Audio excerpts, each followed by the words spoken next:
per the Pew Research Center's report, Jewish Americans in 2020. As many as 1 in 6 US Jews, an estimated 17%, live in households with at least one child or adult who is non-white. And the non-white Jewish population overall sits at 8 to 14%. I know that this is true because I can see it. Literally.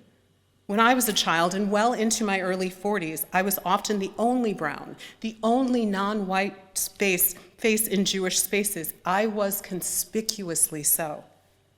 And today, that is not the case. While I was out on my book tour, and even when it was forced to go to Zoom during the height of the pandemic, I could see myself reflected in some of the audience members. And for me, it was such a great gift to at long last see myself out in the community. I do not want the stories that I shared to be my stories, but they are. They are our stories. And I believe that we must share our stories because it is happening at synagogues and Jewish spaces all over the world. It is still happening to me on a regular basis. And if it is happening to me, it is happening to other non-white Jews. And if that is the case, we clearly have work to do. As Rabbi Andrea said, Dr. King called it the beloved community. To me, we Jews have an equivalent in our notion of being Am Echad Belev Echad, one people with one heart. In either case, it is that dream of a community, of a world where belonging is the order of the day for all of us, where we are not separate from one another for any reason, least of all because of race, where arms, minds, and hearts are open wide enough to embrace us all. But that is a dream that has not yet been realized, including in the Jewish community. So the question we must ask ourselves is, what do we do?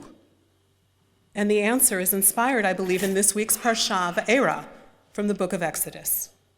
It tells the story that we are commanded to tell each year at Pesach of the plagues that descended upon Egypt because Pharaoh's heart was hardened, because he refused to embrace change. He would not let go. In a way, to me, Moses was doing the work to try to create beloved community by lifting the Israelites free from slavery and free from a way of life that was causing harm. So too must we lift ourselves free from what is causing our community harm, clinging to the notion that we as Jews are only one thing. By refusing to let go of the white Eurocentric paradigm of the Jewish community that never fully represented us all, we are doing ourselves harm. We come from many places and have always been rich in our expansive identity, if only we allow ourselves to be. We must do what Pharaoh did not do and let go. Into ourselves, allow change, welcome it.